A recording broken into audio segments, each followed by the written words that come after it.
بسم اللہ الرحمن الرحیم۔ تمام تعریفیں اللہ کے لیے، درود اور سلام محمد اور آل محمد کے لیے صلوات۔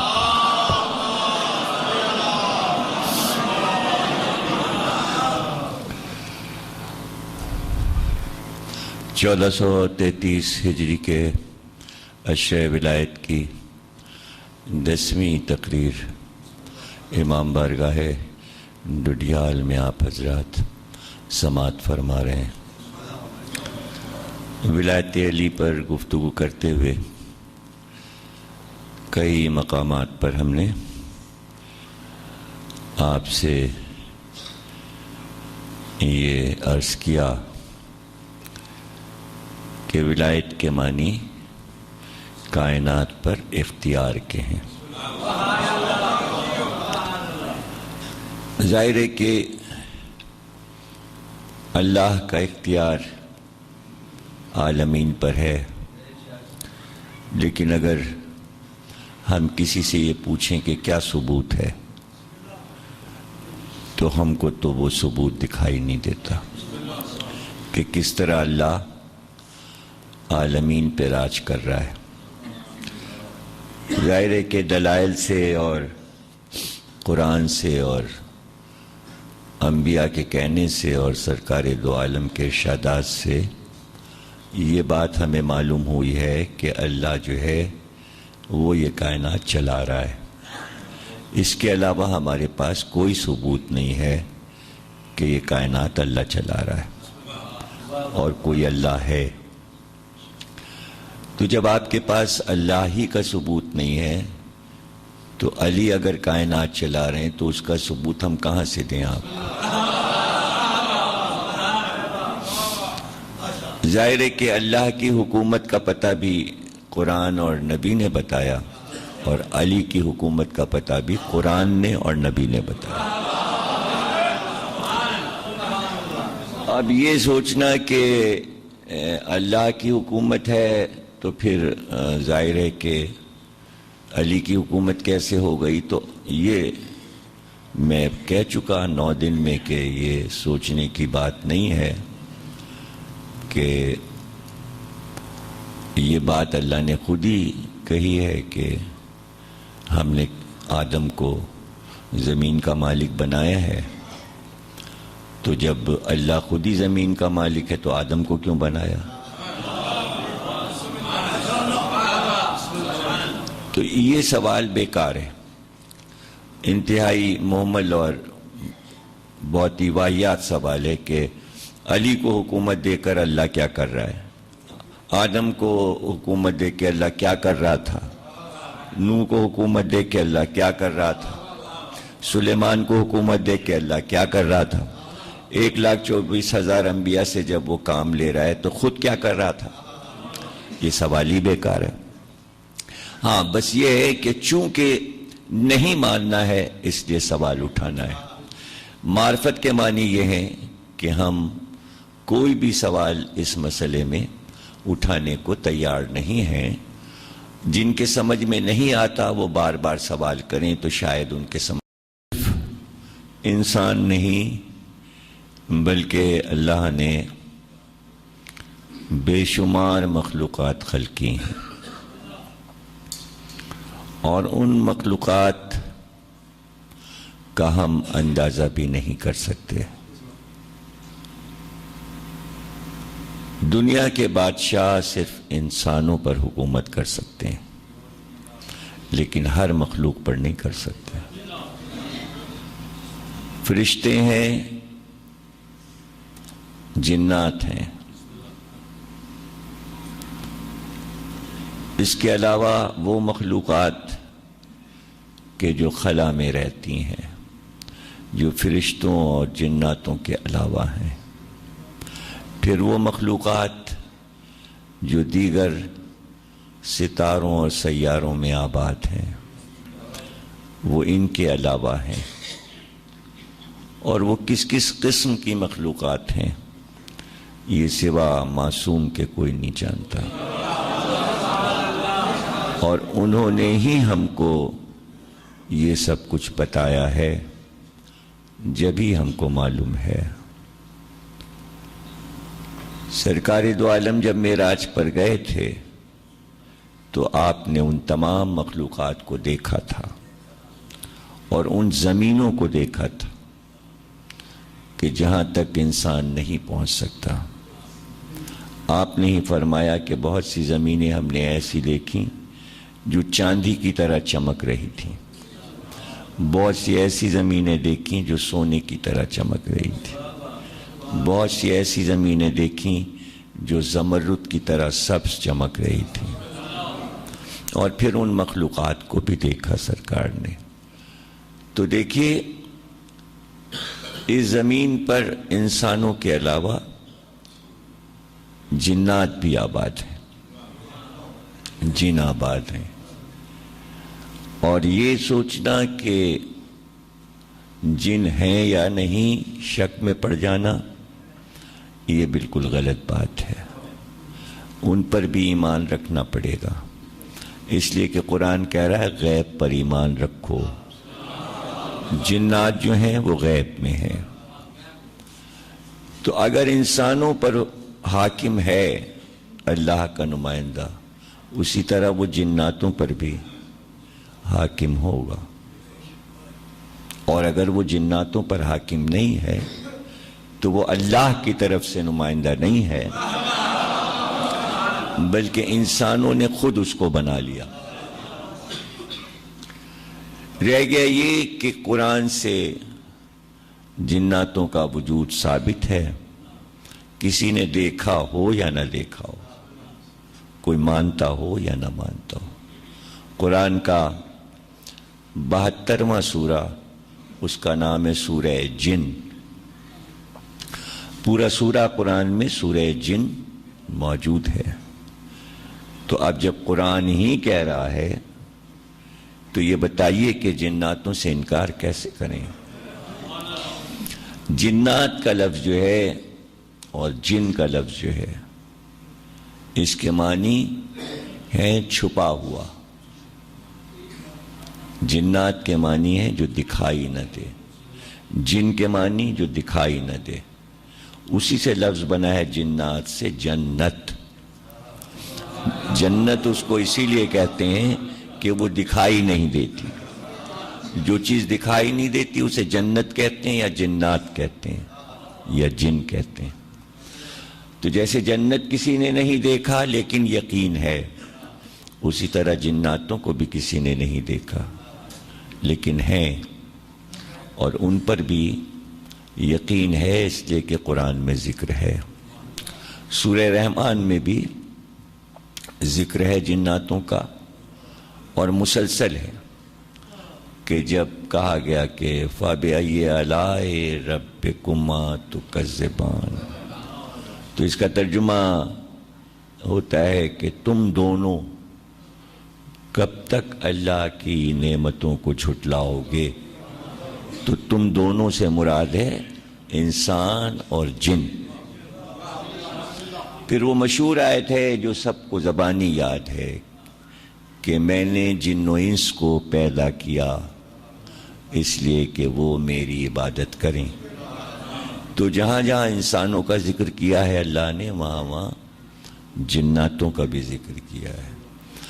اور سورہ رحمان میں بھی ذکر ہے اور سورہ جن میں خصوصی طور پر یہ مسئلہ درپیش تھا کہ جب سورہ رحمان نازل ہوا اور اس کی تلاوت سرکار نے کی تو ادھر سے 2 جن گزر رہے تھے اور انہوں نے وہ کلام سنا.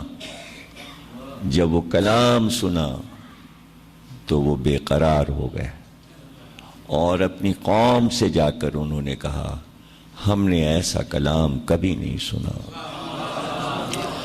اور چل کر سنو وہ کلام کیسا ہے تاکہ ہم سب اس نبی پر ایمان لائیں جس کا کلام ایسا ہے جو خدا کا کلام ہے.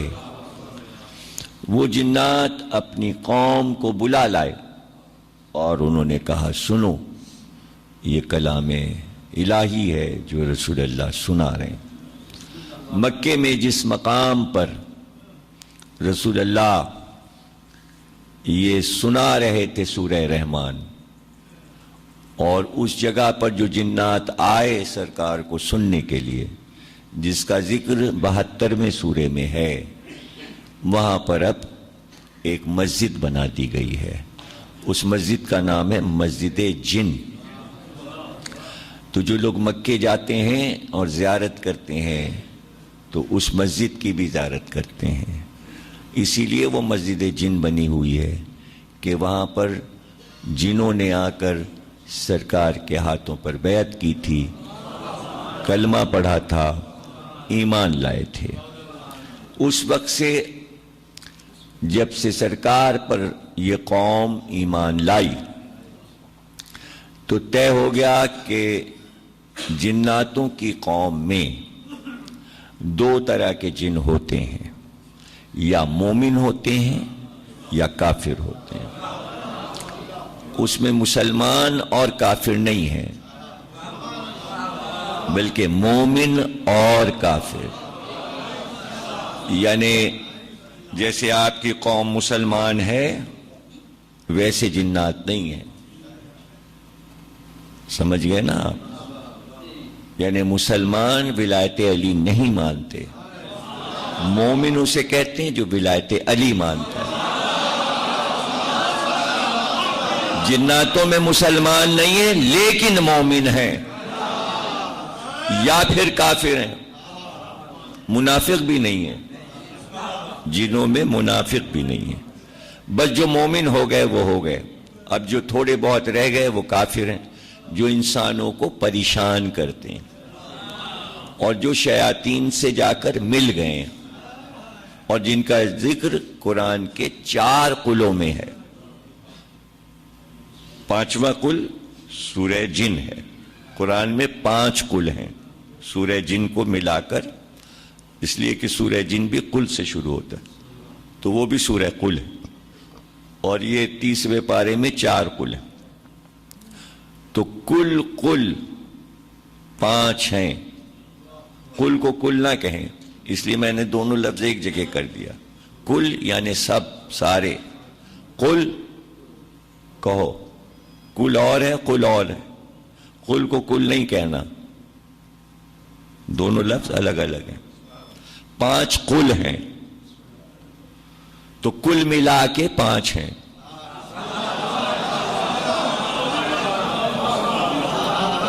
پانچ ہیں اور 4 مشہور ہو گئے۔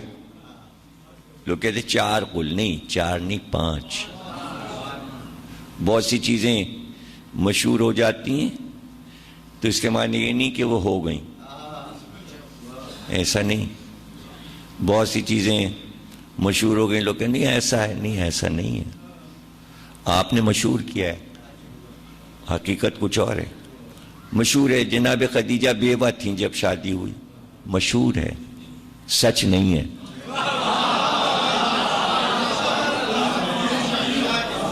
سرکار کے 4 بیٹیاں تھیں، مشہور ہے، سچ نہیں ہے، ایک بیٹی تھی۔ جناب خدیجہ بیوہ نہیں تھیں جب شادی ہوئی، مشہور ہے کہ عمر زیادہ تھی، مشہور ہے، سچ نہیں ہے، سچ نہیں۔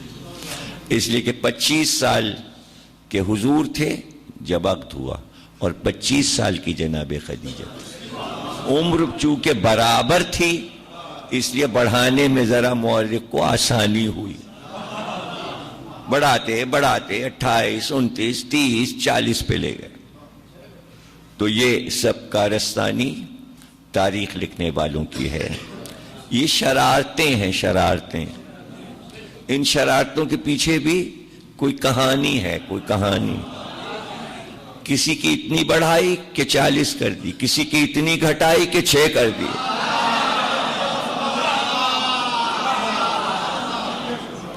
تو یہ گھٹانا بڑھانا مورخ کا کام ہے، اور وہ ضروری نہیں کہ رجسٹرڈ ہو جائے بلکہ مشہور ہو جاتا ہے، حقیقت کچھ اور ہوتی ہے۔ اسی طرح جناتوں میں 2 طرح کے جن ہیں، مومن اور کافر۔ کافر جو ہیں ان کو تسخیر کیا جا سکتا ہے، ان کو بھگایا جا سکتا ہے، ان کو بھگانے کی تراکیب ہیں۔ یہی سورہ جن جہاں پڑھا جائے تو کافر جن بھاگ جاتے ہیں، یہی علاج ہے۔ سورہ جن اگر کسی کے اوپر پڑھ کے پھونک دے تو جن اگر اسے پریشان کر رہا ہے تو وہ بھاگ جائے گا۔ ایک آئینہ اور ایک سورہ جن، آئینہ دکھائیے جن بھاگ جائے گا، سورہ جن پڑھیے جن بھاگ جائے گا۔ کافر والا، مومن جن کسی کو پریشان نہیں کرتے۔ ہاں اگر کسی مومن پہ عاشق ہو گئے، اب وہ کسی وجہ سے عاشق ہو جائیں، کسی کی سوزخانی، کسی کی نواخانی، کسی کی مرثیہ خانی، کسی کے اشعار، کسی کی خطابت انہیں پسند آ جائے، بس پھر وہ عاشق ہو جاتے ہیں۔ جب عاشق ہو جاتے ہیں تو بس وہ یہی کہتے ہیں کام بتاؤ، کام بتاؤ، جو کہو وہ کر دیں۔ تو اب بہت سے انسان جو بہت سے کام کرتے ہیں تو لوگ حیرت زدہ ہوتے ہیں کہ یہ کام کیسے کرتے ہیں، تو وہ اصل میں مومن جن ہیں جو اس لیے آتے ہیں کہ تیرے پاس بھی ولایت علی ہے، میرے پاس بھی ولایت علی ہے۔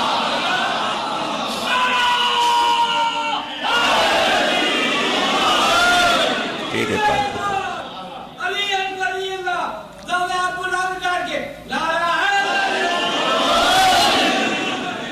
اب دیکھیے ولایت علی کا سب سے بڑا ثبوت قرآن اور حدیث سے اس 10ویں تقریر میں دے رہا ہوں کہ اگر نبی کے بعد حکومت اللہ کی طرف سے ہے تو پھر حاکم یہ بتائے کہ اس کی حکومت جنوں پر ہے یا نہیں۔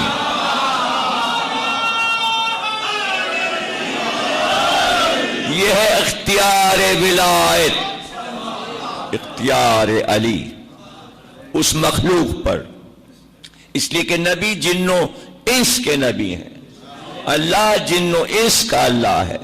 تو اب ولی جو آئے گا نبی کے بعد وہ جنوں انس کا ولی ہوگا، یہ نہیں ہوگا کہ جناتوں کا ولی الگ ہوگا۔ جو ولی انسانوں کے لیے ہوگا وہی جناتوں کے لیے ہوگا۔ نبی جو ہمارا ہوگا وہی ان کا نبی ہوگا، جنوں میں نبی نہیں آئے گا۔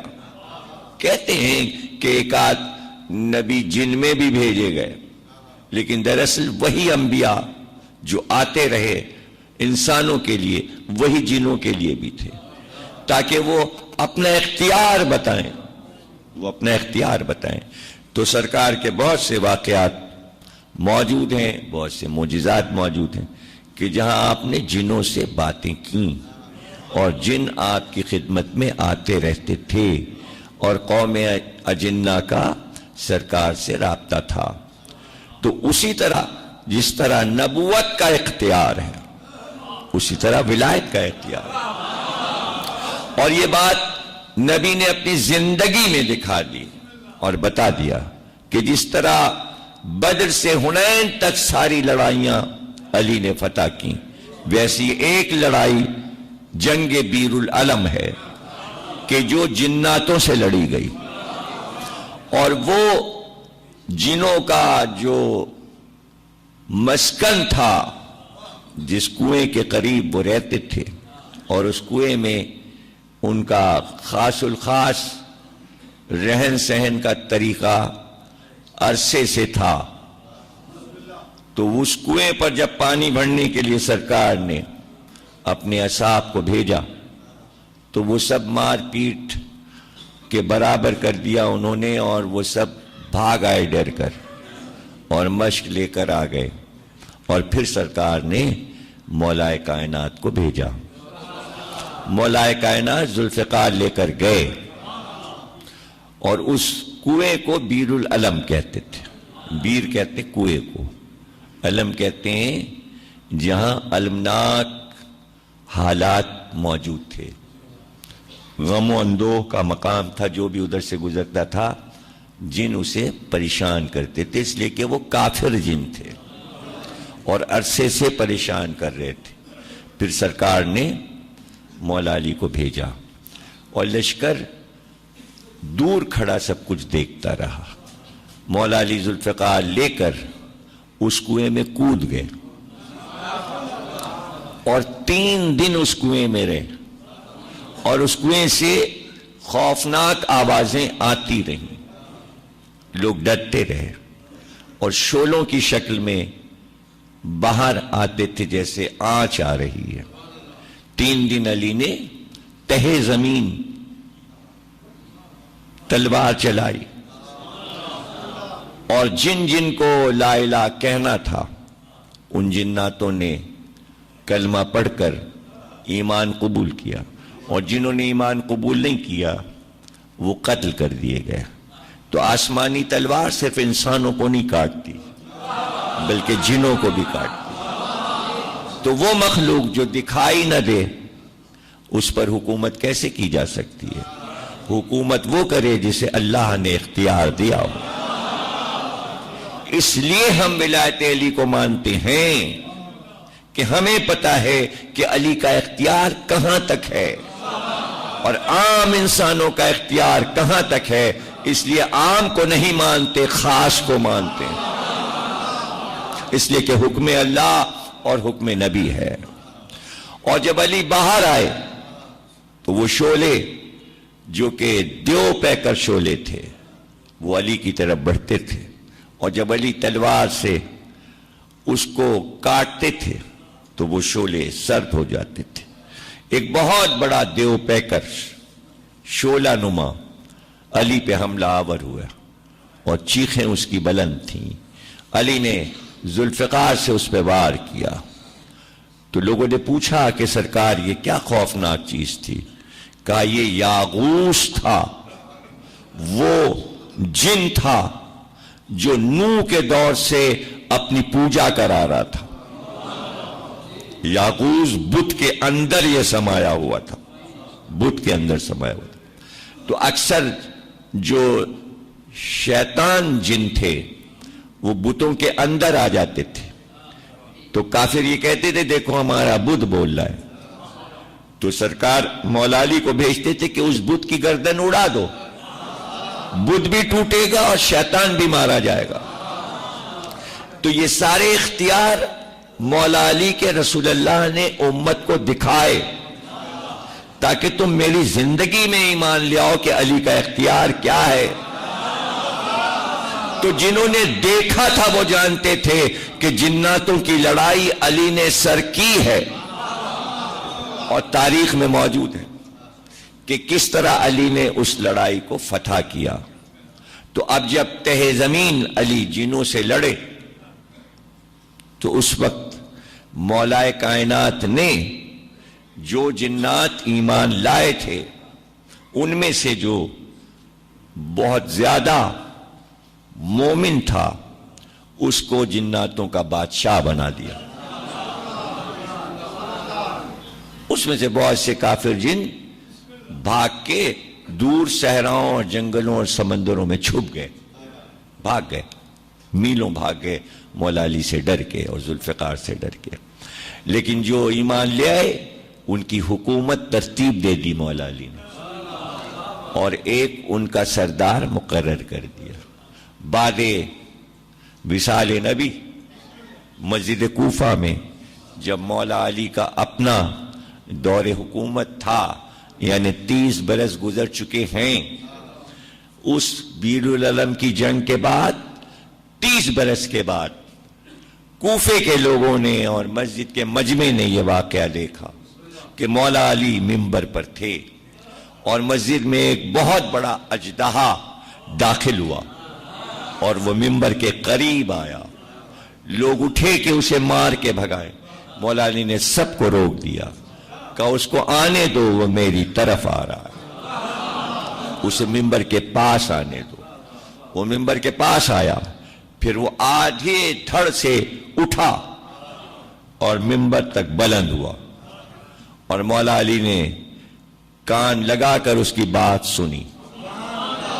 جو آواز آ رہی تھی ایسا لگتا تھا کہ ہلکی ہلکی سیٹی سی بج رہی، اور پھر اسی کی زبان میں مولا علی نے کچھ اس کو جواب دیا، اس کو جواب دیا۔ مولا علی مسکرائے اس کی بات پر۔ اس کے بعد پھر اس نے کچھ کہا جس پر مولا علی کی آنکھ میں آنسو آ گئے اور اس کو کچھ جواب دیا۔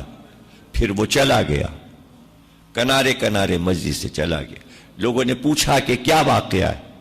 آپ نے فرمایا کہ یہ جنوں کے سردار کا بیٹا تھا۔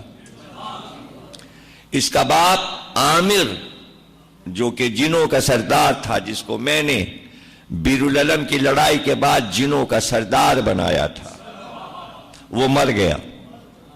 یہ اس کا بیٹا ہے جعفر۔ میرے پاس آیا تھا پوچھنے کہ اب اس قوم کا سردار کس کو مقرر کیا جائے، اس لیے کہ آپ کے حکم کے بغیر کوئی حاکم ہمارے یہاں مقرر نہیں ہو سکتا۔ تو میں نے اس سے کہا کہ تیرے باپ کے بعد اب تو ہی اس قوم کا سردار ہے۔ اے جعفر، میں تجھ کو جناتوں کا سردار مقرر کرتا ہوں، سردار مقرر کرتا ہوں۔ تو اس نے کہا کہ بے شک آپ نے میرے باپ کی وراثت مجھ تک دے دی۔ تو میں مسکرایا۔ پھر اس نے کہا کہ جس طرح آپ نے میرے باپ کی وراثت مجھے دلائی، اللہ آپ کے بیٹوں کو بھی آپ کی وراثت آپ کو دلائے۔ اس پر میرے آنکھ میں آنسو، اور میں نے اس سے کہا کہ تجھے اپنے باپ کی وراثت مل گئی، لیکن میرے بیٹوں سے میری وراثت چھین لی جائے گی۔ اور وہ چلا گیا۔ یہ واقعہ بہت مشہور ہوا، اتنا مشہور ہوا کہ آج بھی جب آپ مسجد کوفہ میں جائیں تو عربی میں سبان کہتے ہیں اژدہے کو، سے عین بے الف نون، سبان اژدہے کو کہتے ہیں عربی میں۔ تو بڑا بڑا لکھا ہے باب سبان، یعنی یہ وہ دروازہ ہے جدھر سے اژدہا آیا تھا، جدھر سے اژدہا آیا تھا۔ اور وہاں کے خدام بھی آپ کو بتائیں گے کہ یہ وہ دروازہ ہے جدھر سے اژدہا آیا تھا۔ اب ظاہر ہے کہ وہ دنیا کے بندے جو دنیا کو سب کچھ سمجھتے تھے، جب بعد علی مسجد کوفہ میں ایک اور حاکم آیا اور اس نے جب یہ کہا کہ یہ دروازہ کیوں ہے، تو بتایا گیا کہ یہاں سے اژدہا آیا تھا جو کہ جن تھا۔ اس نے علی سے باتیں کی تھیں، علی نے اس کو جواب دیا تھا، وہ قوم جن کا سردار تھا۔ تو اس نے بھی اپنے وزیروں مشیروں سے کہا کہ ایک ہمارے لیے بھی ایسا واقعہ ترتیب دو تاکہ ہم بتائیں کہ ہم بھی کچھ اہلیت رکھتے ہیں۔ تو ایک ہاتھی کو سکھایا گیا کہ جب یہ منبر پر ہوں تو ہاتھی لایا جائے اور وہ ایک دروازے سے مسجد میں داخل ہو اور منبر کے پاس جائے، سونڈ اٹھا کے سلام کرے اور پھر اپنی زبان میں کچھ کہے اور یہ بھی اس کو جواب دیں۔ ہاتھی نے سب بات مان لی کہ ہم ایسا کریں گے۔ ہاتھی آپ کو معلوم ہے کہ بہت سے جانور ایسے ہوتے ہیں کہ جن کو انسان سکھا دیتا ہے تو وہ وہی کرتے ہیں جو سیکھ لیتے ہیں۔ اس میں بہت سے جانور ہیں، بلکہ تقریباً سارے ہی جانور، انسان اگر انہیں چاہے تو اپنا جیسا کام انہیں سکھا سکتا ہے، جو کہ آپ کو خود معلوم ہے۔ یہ کام شیر بھی کر سکتا ہے، یہ چیتا بھی کر سکتا ہے، یہ کام بندر بھی کرتا ہے، یہ کام ریچھ بھی کرتا ہے، یعنی انسان سکھا دیتا ہے۔ یہ کام گھوڑا بھی کرتا ہے، یہ کام اونٹ بھی کرتا ہے، اور ہاتھی تو بہت زیادہ، اس لیے کہ ہاتھی انسان کے بس میں ہوتا ہے کہ وہ اس کو بچپن سے سکھاتا ہے کہ کیا کام کرنا ہے۔ تو ایسے بہت سے ہاتھی افریقہ سے، ہندوستان سے یمن آنے لگے تھے اور یمن سے عرب میں آنے لگے تھے، عراق میں آنے لگے تھے۔ جب ابرہہ آیا تھا ہاتھی لے کر تو اس وقت عربوں نے ہاتھی نہیں دیکھا تھا، پہلی بار انہوں نے ہاتھی دیکھا تھا ایک عام الفیل، جب سرکار کی آمد دنیا میں ہوئی تو اس وقت عربوں کو نہیں پتا تھا کہ ہاتھی نام کا کوئی جانور ہوتا ہے، لیکن اب ظاہر ہے کہ اسلام کو آئے ہوئے عرصہ گزر چکا ہے، اب تو ہاتھی بہت سے آنے لگے تھے، عراق میں بھی اور عرب میں بھی۔ تو اب ایسا نہیں تھا کہ 30-36 برس میں، 35 برس میں، 40 برس میں لوگ ناآشنا رہے ہوں۔ یوں تو یونان والے بھی نہیں جانتے تھے ہاتھی کیا ہے۔ سکندر اعظم جب یونان سے نکلا تھا اور جب وہ یہاں تک پہنچا، آپ کے یہ ڈڈیال سے ہوتا ہوا اور چکوال سے ہوتا ہوا ادھر جھیلم کی طرف آیا، تو یہاں آ کے اس نے پہلی بار ہاتھی دیکھا، اور یہاں جھیلم کا جو بادشاہ تھا وہ ہاتھی پہ بیٹھ کے آیا تھا، تو اس کو بڑی حیرت ہوئی تھی سکندر اعظم کو، یہ کیسا جانور ہے؟ تو چونکہ اس کے استاد ارسطو نے کہا تھا کہ جو نئی چیز دیکھنا تو فوراً ہمیں اطلاع کرنا، تو اس نے وعدہ کیا تھا اپنے استاد سے کہ صرف دیکھ کر خط ہی نہیں لکھوں گا، وہ چیز بھی آپ تک بھجواؤں گا۔ تو جو بھی نئی چیز دیکھتا تھا اس کو فوراً آدمی کو دیتا تھا، لے کے جاؤ یونان، ہمارے استاد کے سامنے پیش کرو، اور اس کی تفصیلات یہ ہیں، یہ لکھ کے خط لے جاؤ، اس میں بتا دو۔ جب اس نے ہاتھی دیکھا تو ایک ہاتھی یونان بھیجا اپنے استاد کو، اور اس کی تفصیلات لکھیں کہ عجیب جانور ہے، کہ اس کے 4 پیر ہوتے ہیں لیکن اس کی سونڈ جو ہے وہ اس سے سارے کام لیتا ہے، اور یہ اس کی عادات ہیں، یہ کھاتا ہے، یہ پیتا ہے، اور انسان سے بہت جلدی دوستی کر لیتا ہے۔ تو پہلی بار یونان والوں نے بھی ہاتھی دیکھا جب سکندر نے بھیجا، اور عجیب بات ہے کہ ہاتھیوں کا لشکر جو بھی جب بھی لے کے آیا ہے اس کو شکست ہوئی۔ ابرہہ جو ہے وہ وہاں ہار گیا خانہ کعبہ میں، اس لیے کہ ابابیل نے بھوسا بنا دیا، اور سلوکس جو تھا وہ جب سکندر کے مقابل آیا تو آپ تو بارش کی دعا روز کراتے ہیں، عجیب اتفاق ہوا جس دن لڑائی چھڑی جھیلم میں اتنا پانی برسا کہ کیچڑ ہو گئی۔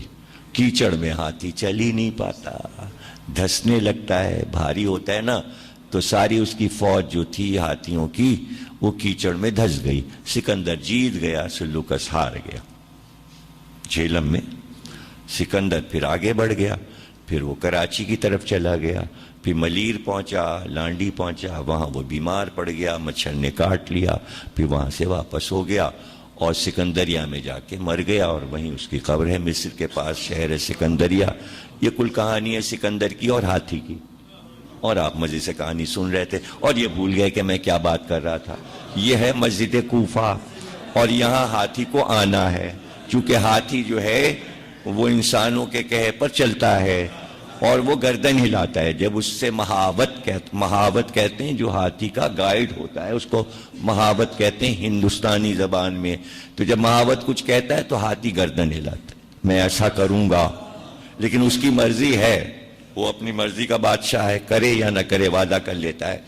تو یہاں بھی یہی ہوا کہ اس نے وعدہ کر لیا ہاتھی نے کہ جو تم کہہ رہے ہو وہی ہوگا۔ اب وہ منبر پہ بیٹھے، اب آپ کو پتہ ہے وہ کون ہے جو علی کے بعد آئے ہیں؟ وہ کون ہیں؟ اے علی کے بعد جو آئے ہیں وہ کون ہیں؟ اے وہ خود ہاتھی ہیں۔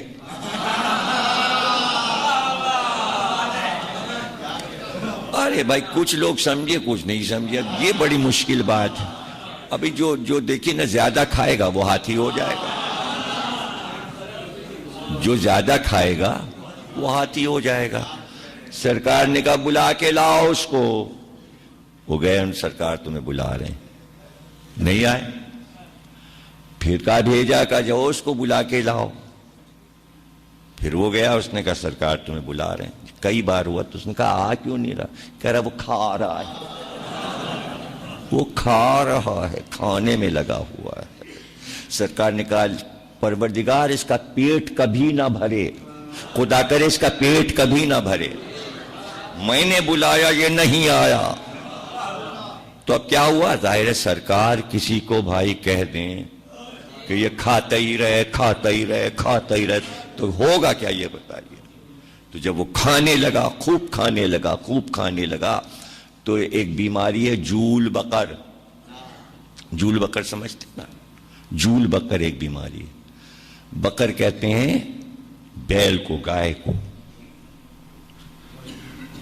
تو یہ وائرس ہے جول، گائے کا وائرس، بیل کا وائرس. وہ کیا ہے؟ یہ بیماری کیا ہے؟ بیل جو ہے اس کہتے ہیں سانڈ. ایک ہے بیل، ایک ہے سانڈ. بیل چھوٹا ہلکا ہوتا ہے، جب وہ خوب کھانے لگتا ہے تو ہو جاتا ہے سانڈ. اب دوسری کہانی سننے میں لگ گئے، یہ بھول گئے کوفے میں ابھی کیا بات کرنی ہے. کیا کہنا، ماشاءاللہ ماشاءاللہ.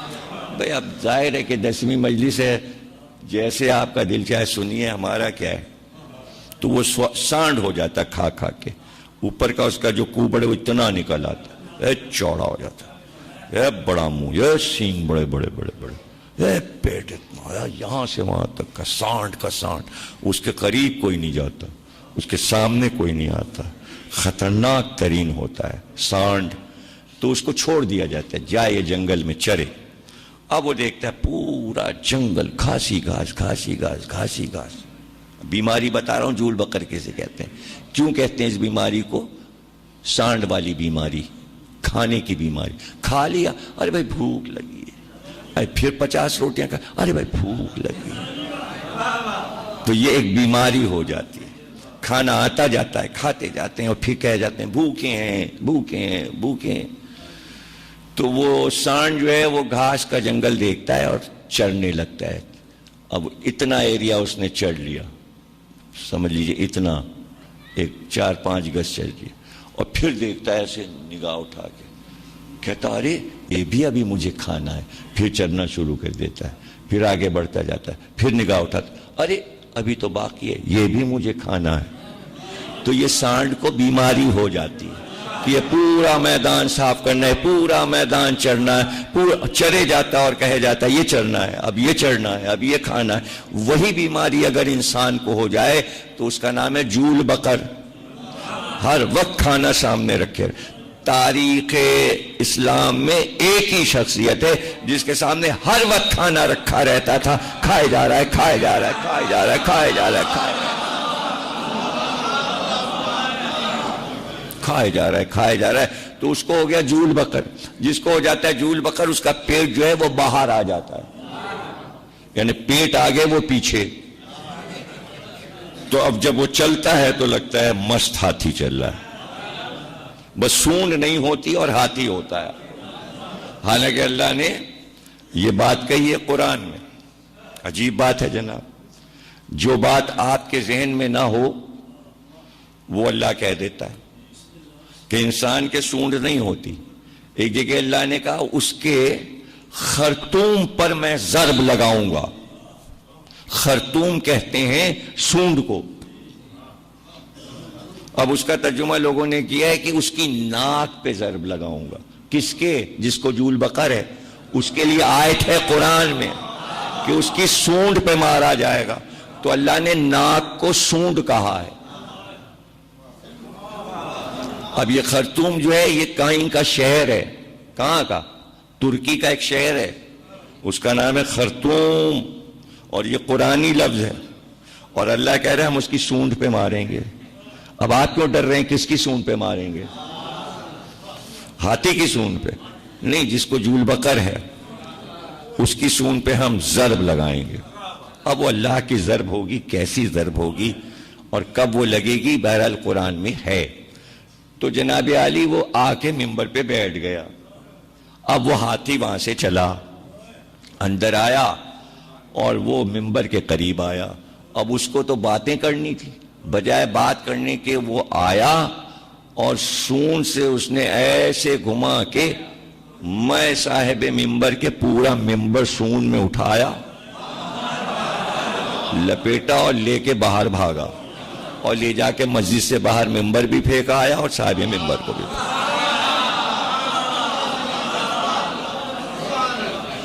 تو اب جہاں سے وہ ہاتھی آیا تھا اس جگہ لکھا گیا باب الفیل. تو اژدہے والا دروازہ بھی وہاں ہے اور ہاتھی والا دروازہ بھی مسجد کوفہ میں بنا ہے. جبکہ ہاتھی نے کوئی کام کیا ہی نہیں، پھر اس کے نام کا دروازہ کیوں ہو گیا؟ تو پتہ چلا کہ ادھر سے باب سبان سے مسجد کوفہ میں داخل ہو اور ادھر سے باب فیل سے باہر نکل جاؤ، تاکہ مسجد میں جب داخل ہو تو دونوں کام ہو جائیں، یہاں تبلا ہو جائے وہاں تبرہ ہو جائے۔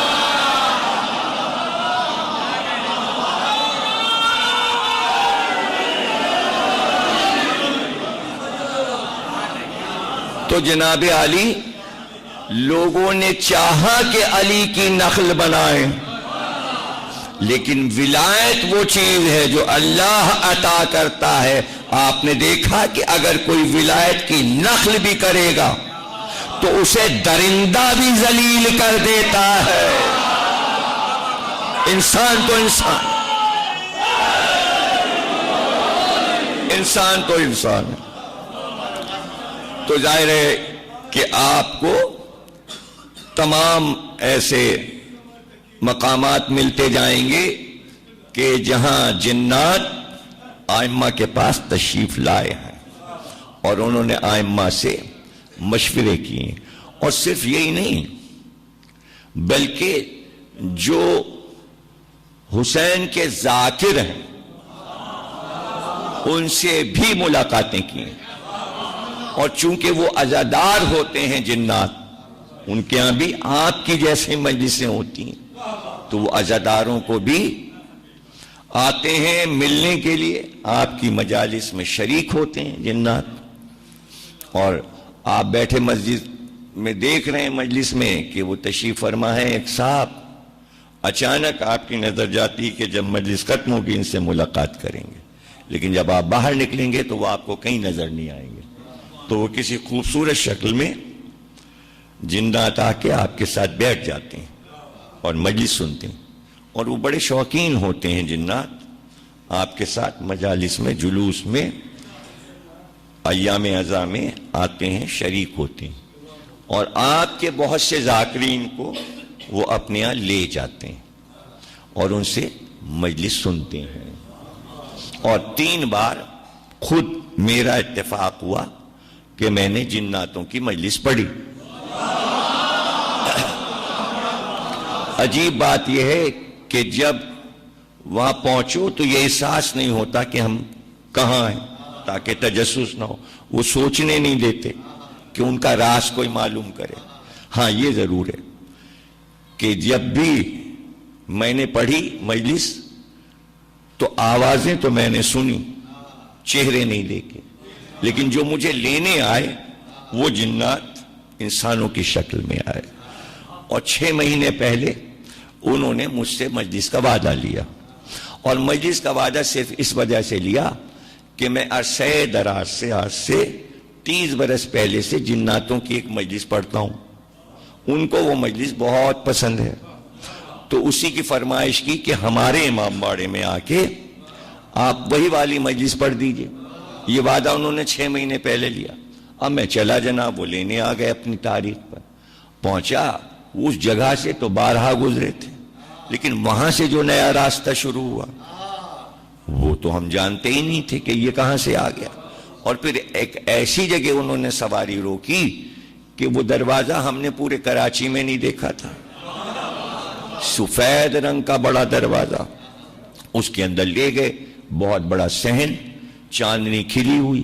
اب وہ 2 جن میرے ساتھ جو لینے آئے تھے سفید کپڑوں میں، انہوں نے لے جا کے امام باڑے میں مجھے بٹھا دیا، میرے ساتھ 2 آدمی اور بھی تھے، وہ موجود ہیں میرے گواہ، وہاں بیٹھ گئے، سناٹا، اور لائٹ کا نام و نشان نہیں، روشنی نہیں، اب اندھیرے میں سائے نظر آ رہے ہیں، اور میں کہہ رہا ہوں بھائی مجلس کب شروع ہوگی؟ کہنے لوگ آ گئے، بس اب شروع ہونے والی۔ میں نے کہا لوگ تو کوئی نہیں دکھائی دے رہا، اب اندھیرے میں بھی آنکھیں پاڑ کہ نہیں آپ پریشان نہ ہو، لوگ آ گئے ہیں، مجلس شروع ہونا اتنی دیر میں سوسخانی شروع ہو گئی۔ تب محسوس ہوا کہ گریا کی آوازیں آ رہی ہیں، یعنی یہ سب بھرا ہوا ہے، پورا امام باڑہ بھرا ہوا ہے، اتنی آوازیں آ رہی ہیں۔ پھر میں ممبر پہ گیا، میں نے مجلس پڑھی، فرمائش تھی ان کی کہ جناب سکینہ کی شہادت پڑھیے گا اور جعفر جن کی مجلس پڑھیے گا۔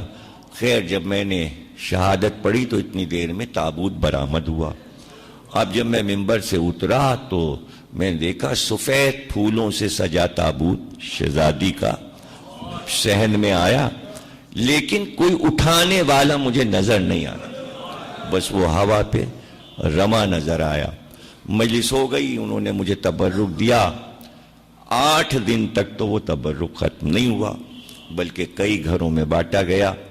اس طرح رابطہ رہا۔ پھر لاہور میں 2 جن ایک امام باڑے میں آ گئے تھے اور انہوں نے علم کے نیچے اپنا مسکن بنایا، موج دریا روڈ پر خیمہ سادات میں۔ یہ قاسم یہاں موجود ہیں، آپ کو بتائیں گے، یہ شریک ہوئے ہیں ان مجالس میں۔ 20 محرم کو یہ جنوں کی فرمائش کی مجلس میں لاہور میں عرصہ دراز تک پڑھتا رہا خیمہ سادات میں، اور وہاں جو دونوں جن رہتے ہیں ان کے نام بھی مجھے معلوم ہے اور میں نے ممبر سے بتا دیے تھے۔ ایک کا نام قیصر حسین ہے، ایک جن کا نام ہے، دوسری خاتون ہے، اور وہ علم کے نیچے 3ری منزل پر وہ لوگ مسکن بنائے ہوئے ہیں۔ تو جب خیمہ سادات میں ہم جاتے ہیں تو وہ فرمائش ہوتی ہے کہ جنوں والی مجلس پڑھ دیجئے۔ اس میں بڑا مجمع ہوتا ہے، پورا لاہور ٹوٹا ہوتا ہے، سڑکیں بند ہو جاتی ہیں۔ ادھر کئی برس سے لاہور جانا نہیں ہوا اور میں وہ مجلس نہیں پڑھ سکا۔ ایک مجلس اور میں نے جنوں کی پڑھی، ایک جنوں کی مسجد لکھنؤ میں بھی ہے۔ اگر اور سارے قصے آپ کو بتاؤں گا تو بہت طویل ہو جائے گا۔ مختصر یہ کہ جس مجلس کی فرمائش جنات مجھ سے کرتے ہیں وہ مجلس میں آپ کو آخر میں سنائے دیتا ہوں کہ ان کو یہ مجلس کیوں پسند ہے۔ وہ واقعہ یہ ہے کہ ایک بزرگ یہ کہتے ہیں کہ ایران کے کتب خانے میں جو روضہ امام رضا ہے وہاں ایک کتاب خانہ ہے، اس میں ایک کتاب دریافت ہوئی تھی۔ تو اس میں ایک بزرگ نے اپنا واقعہ یہ بیان کیا تھا کہ میں تاجر تھا اور میں تجارت کے لیے باہر جایا کرتا تھا کشتی کے سفر پر، اور میں اپنا مال کشتی پر لے کر جایا کرتا تھا۔ ایک بار واپسی میں طوفان آیا، اور طوفان جو آیا تو میری کشتی ٹوٹ گئی اور سب کچھ میرا مال بہہ گیا دریا میں، اور یہاں تک کہ کشتی جو ٹوٹی تو میں بے ہوش ہو گیا۔ جب مجھے ہوش آیا تو پتہ یہ چلا کہ کشتی کے لکڑی کا ایک تختہ جس پر میں پڑا تھا اس نے مجھے بہا کر کنارے ساحل پہ پہنچا دیا تھا۔ میری آنکھ کھلی تو صرف آسمان نظر آیا یا سامنے پانی نظر آیا، پیچھے مڑ کر دیکھا تو صحرا نظر آیا۔ میں بڑا حیران ہوا کہ میں کہاں آ گیا اور کس سرزمین پر آ گیا۔ کچھ دور اٹھ کر میں چلا تھا کہ ہوا تیز جب آئی تو ایسی ہوا میں نے کبھی محسوس نہیں کی تھی، بہت تیز چل رہی تھی، لیکن ہوا میں بہت سی آوازیں میرے کان سے ٹکرائیں۔ یہ آوازیں رونے کی آوازیں تھیں، چاروں طرف سے چیخنے اور رونے کی آواز آ رہی تھی۔ میں ڈر گیا، میں سہم گیا، لیکن پھر ہمت کر کے میں آگے بڑھا تو میں نے یہ دیکھا کہ ایک شخص زمین پہ بیٹھا ہے۔ جب وہ چیخ کر روتا ہے تو اس کے جواب میں کئی ہزار آوازیں چاروں طرف سے رونے کی آتی ہیں۔ میں بہت ڈر گیا، میری ہمت نہیں پڑ رہی تھی کہ میں قریب جاؤں، اس لیے کہ اس آدمی کی جو حالت تھی وہ ایسی تھی کہ اس کے بال الجھے ہوئے اس کے چہرے پہ پڑے تھے، اس کی آنکھیں لال سرخ ہو رہی تھیں، اور وہ سر جھکائے زمین پہ بیٹھا چیخ کے روتا تھا۔ ایک جگہ روتا، پھر اٹھتا، دوسری جگہ جاتا، پھر آگے بڑھتا، پھر کہیں بیٹھتا، پھر روتا، اور جب وہ روتا تو چاروں طرف سے رونے کی آوازیں آتی تھیں۔ لیکن میں نے یہ دیکھا کہ جب وہ زمین پہ بیٹھتا ہے تو انگلی سے کچھ زمین پہ لکھتا ہے۔ میں نے سوچا کہ صحرا میں اس کے علاوہ کوئی نہیں ہے، میں کہاں جاؤں گا؟ کوئی راستہ بھی نہیں نظر آ رہا۔ تو میرے دل نے کہا کہ پشت پر پیچھے سے جا کر میں یہ دیکھوں کہ یہ زمین پہ لکھتا کیا ہے۔ میں آہستہ آہستہ اس کے پیچھے گیا اور پھر میں نے جھک کے دیکھا کہ یہ زمین پہ کیا لکھتا ہے۔ اب جو میں نے دیکھا تو وہ انگلی سے لکھتا تھا یا حسین یا حسین۔ جب میں نے حسین کا نام لکھا دیکھا تو بڑی میری ڈھارس ہوئی، پھر میرا ڈر ختم ہو گیا کہ اب اس سے ڈرنا نہیں چاہیے، بلکہ یہ حسین کا کوئی چاہنے والا لگتا ہے، یہ مجھے اذیت نہیں پہنچائے گا۔ اس لیے میں گھوم کر اس کے چہرے کے سامنے آیا، میں نے سلام کیا تو اس نے چہرہ اٹھایا، اس نے حیرت سے مجھ کو دیکھا۔ میں نے اس سے سوال کیا تم کون ہو؟ تو اس نے فوراً کہا کہ تم مجھ سے پوچھو کہ میں کون ہوں، تم بتاؤ کہ تم کون ہو اور تم یہاں کیسے پہنچے؟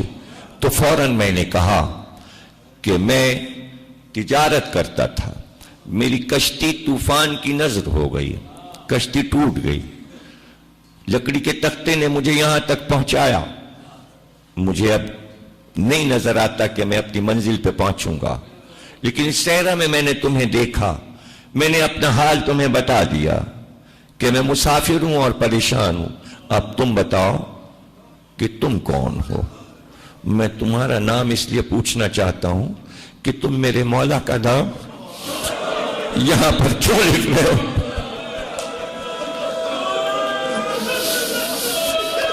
میں نے اس سے کہا اس نام کی قسم مجھے بتاؤ تم کون ہو؟ تو اس نے کہا مجھے حیرت ہے کہ تم یہاں تک کیسے پہنچے، اس لیے کہ یہ صحرا ملک عدم کا کنارہ ہے، یہ دنیا کا وہ حصہ ہے جہاں آدم ذات نہیں پہنچ سکتا، تمہیں کسی طاقت نے یہاں پہنچایا ہے اور تم اس نام کے بارے میں پوچھتے ہو۔ یہ میرا آقا ہے، میں اس کا غلام ہوں۔ کہا تم کون ہو؟ تو اس نے سر جھکا کر کہا میں زعفر جن ہوں، میں جنوں کا بادشاہ ہوں۔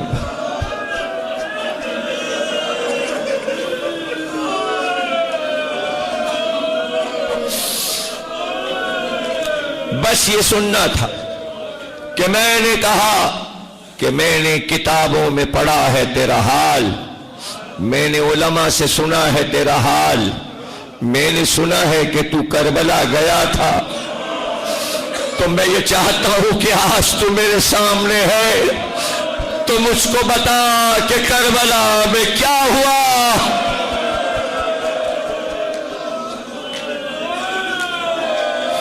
بڑا گریہ کریں گے آپ، 10ویں تقریر ہے،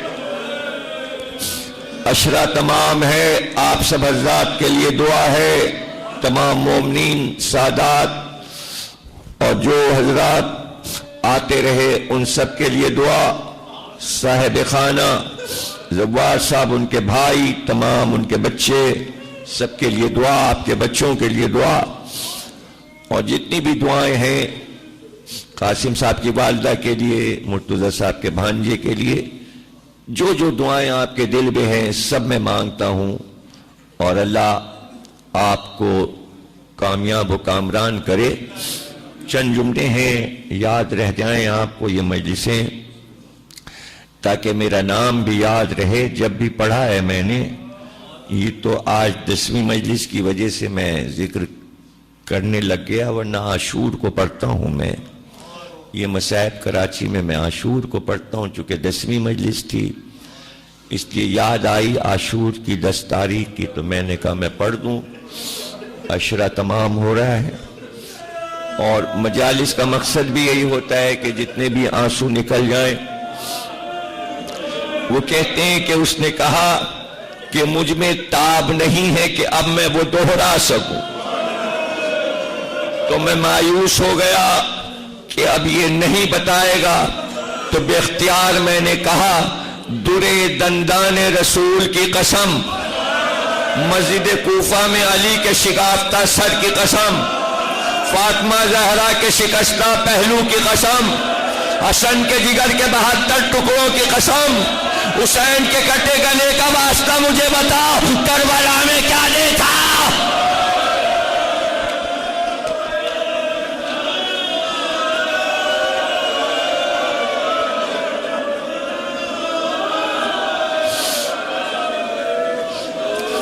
چیخ کر رونے لگا ظافر دین۔ جب ہوش آیا اس نے کہا تم نے اتنی قسمیں دی ہیں تو سنو، میرے تاج پوشی کا جشن ہوتا تھا میرے دربار میں، تمام جنات میرے دربار میں حاضر ہوا کرتے تھے۔ جب سے مولا علی نے میرے سر پر تاج رکھا تھا، میں ولایت علی کی یاد میں جشن مناتا تھا کہ آج کا وہ دن ہے کہ جناتوں کی حکومت مولا علی نے مجھ کو عطا کی، اس لیے میرے دربار میں سارے سردار اجنہ جمع ہو جاتے تھے اور خوشی کا اظہار ہوتا تھا، اور اس وقت دوبارہ میرے سر پہ تاج رکھا جاتا تھا اور میں تخت پہ بیٹھتا تھا۔ اچانک جشن ہو رہا تھا کہ 2 جنات میرے ساتھی میرے دربار میں روتے ہوئے داخل ہوئے۔ میں نے کہا آج خوشی کا موقع ہے، تم رو کیوں رہے ہو؟ تو انہوں نے کہا ابھی میں نجف سے زیارت کر کے جو نکلا کہ تیرے دربار میں حاضر ہو تو میرا رخ کربلا کی طرف ہو گیا۔ جب میں کربلا سے چلا تو عجیب منظر دیکھا۔ اے امیر، یہ تخت و تاج جس کے صدقے میں ملا ہے، صبح سے اب تک حسین لڑائیوں پہ لڑائیاں لڑ چکے، کتنے لاشیں اٹھا چکے، ارے کچھ پتا ہے؟ فاطمہ زہرا کا باغ کربلا میں تاراج ہو رہا، رسول کا گھر لٹ رہا۔ ظافر کہتا ہے یہ سننا تھا کہ میں نے تاج اپنے سر سے پھینک دیا، میں نے نالین پیروں سے اتار دی اور میں نے ان سے کہا مجھے لے کے چلو، کہاں میرا آقا حسین ہے؟ ظافر کہتا ہے میں نے اپنی فوج کو حکم دیا کہ پوری فوج تیار ہو جائے اور فضا میں آ جائے۔ میرے ساتھی جن آگے آگے فضا میں پرواز کرتے چلے، پیچھے پیچھے میں اور میرا لشکر سارا ساتھ، یہاں تک کہ جب میں پہنچا عراق کی سرزمین پر تو مجھے دریائے فرات نظر آیا۔ دریائے فرات کے کنارے مجھے ایک شیر کا لاشا نظر آیا جس کے دونوں شانے کٹے تھے۔ میں نے اپنے ساتھیوں سے پوچھا یہ کس کا لاشا ہے؟ اس کا چہرہ تو علی جیسا ہے۔ تو میرے ساتھیوں نے کہا یہ حسین کا علمدار عباس مارا گیا ابھی ابھی۔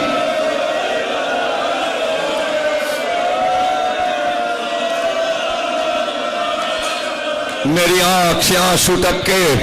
میں فرات سے آگے جب پہنچا تو میں نے اپنے لشکر کو حکم دیا کہ سب کربلا کی سرزمین پر اتر جائیں، اور اس کے بعد میں نے چاروں طرف دیکھنا شروع کیا میرا حسین کہاں ہے، میرا سردار کہاں ہے، لیکن مجھے میرا سردار نظر نہ آیا، اس لیے کہ چاروں طرف لشکر یزید نے میرے آقا کو گھیرا ہوا تھا۔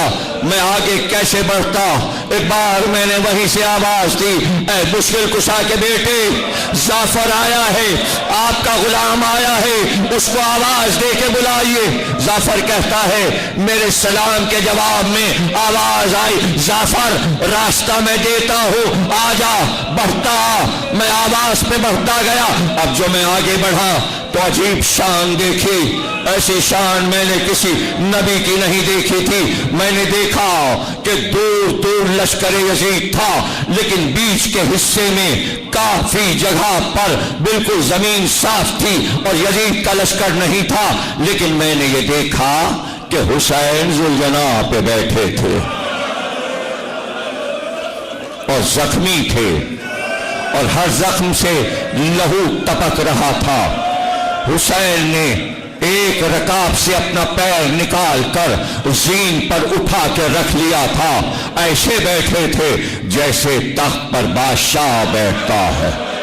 میں نے ایسی شان کبھی نہیں دیکھی تھی، لیکن اب جو غور سے میں نے دیکھا تو میں نے دیکھا ذوالجناح کی لجام پکڑے ایک خوبصورت جوان موجود ہے، ایک بزرگ دائیں طرف، ایک بزرگ بائیں طرف، ایک جوان ایک شانے کے پاس، دوسرا جوان دوسرے شانے کے پاس۔ میں نے سلام کر کے پوچھا آقا یہ کون لوگ ہیں؟ کہا آجا ادب سے آ، یہ میرے نانا رسول خدا ہے، ادب سے آ، یہ میرے والد گرامی علی مرتضیٰ ہے، یہ جو تو دیکھ رہا ہے جو میرا بازو دبا رہا ہے یہ میرے بھائی حسن مصطفیٰ ہے،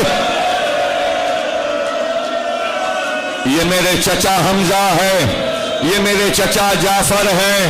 اب جو میں نے نگاہ اٹھا کر دیکھا تو ذوالجناح کے چاروں طرف میں نے دیکھا کہ تمام انبیاء موجود تھے۔ ذوالجناح سے قریب آدم خلیل اللہ کھڑے تھے، نوح نبی اللہ کھڑے تھے، ابراہیم خلیل اللہ کھڑے تھے، موسیٰ کلیم اللہ کھڑے تھے، عیسیٰ روح اللہ کھڑے تھے، اور لجام ذوالجناح کو جبریل تھامے ہوئے تھے۔ میں نے ادب سے ہر نبی کو سلام کیا۔ اب میں آگے کیسے بڑھتا؟ انبیاء کی قطاریں تھیں، پھر دوسری طرف نگاہ اٹھائی، آسمان کے سارے فرشتے سر کو جھکائے حسین کے سامنے مؤدب کھڑے تھے۔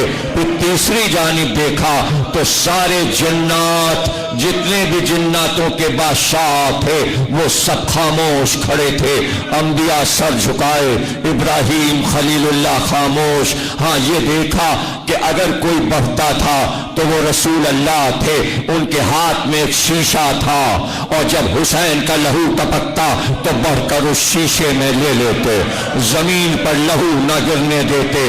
حسن مصطفیٰ بازو کو سہلاتے تھے، تو میں نے پوچھا یہ زخم کیسا ہے جسے آپ کے بھائی سہلا رہے ہیں؟ تو بے اختیار کہا یہ زخم تیر نہیں، شغل زندگانی ہے، یہ ہمارے اصغر بے شیر کی نشانی ہے، یہ ہمارے اصغر بے شیر کی نشانی ہے۔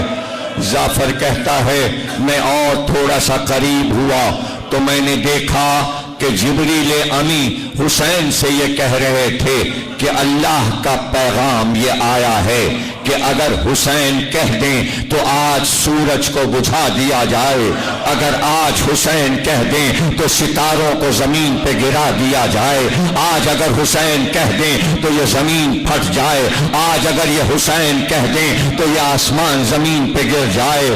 تو اس وقت میں نے دیکھا میرا شہزادہ مسکرایا اور مسکرا کر کہا جبریل تم یہ پیغام مجھ کو سنا رہے ہو، اور جب میں چھوٹا سا تھا تو محضر لے کر آئے تھے کہ حسین ذبح کیا جائے گا، اور تم گواہ بنے تھے اور تم نے دستخط کیے تھے۔ جبریل آج تو وعدہ وفا ہو رہا ہے، میرے بابو سے کہو کہ حسین سوا سر کٹانے کے، امتحان دینے کے کچھ نہیں چاہتا۔ یہ گفتگو تھی تو میں نے یہ دیکھا، جعفر کہتا ہے کہ ہونٹ خشک تھے، تو میں نے کہا آقا فرات قریب ہے، کہیے تو پانی لاؤں، آپ بہت پیاسے معلوم ہوتے ہیں۔ تو بے اختیار جعفر کہتا ہے کہ ایک بار گھوڑے سے اتر پڑے اور میرا ہاتھ پکڑا اور ہاتھ پکڑ کے کہا جعفر ذرا کچھ دور میرے ساتھ چل، تو پانی کو کہتا ہے میں پانی پی کر کیا کروں، چل میں تجھے بتاؤں کہ کیا ہوا اس کربلا میں۔ جعفر کہتا ہے ایک کھجور کی درخت کے پاس مجھ کو لے کر آئے، وہاں میں نے دیکھا ایک جوان کا لاشا پڑا تھا، اس کی زلفیں اس کے کاندھوں پر ہوا سے اڑ رہی تھیں، اس کا چہرہ میں نے دیکھا تو نور نکل رہا تھا۔ ایک بار حسین نے کہا جعفر پہچانا یہ کون ہے؟ کہا یہ تو شبیہ رسول لگتے ہیں۔ کہا ہاں یہ میرے لال علی اکبر ہیں، یہ میرے لال علی اکبر ہیں۔ جب یہ تکبیر کہتے تھے تو میرے نمازی جمع ہو جاتے تھے، ارے جعفر یہ جنگ کرتے ہوئے میرے پاس آئے اور مجھ سے کہا بابا تھوڑا سا پانی، مگر میں جوان لال کو پانی نہ پلا سکا۔ جعفر میرا لال پیاسا مر گیا۔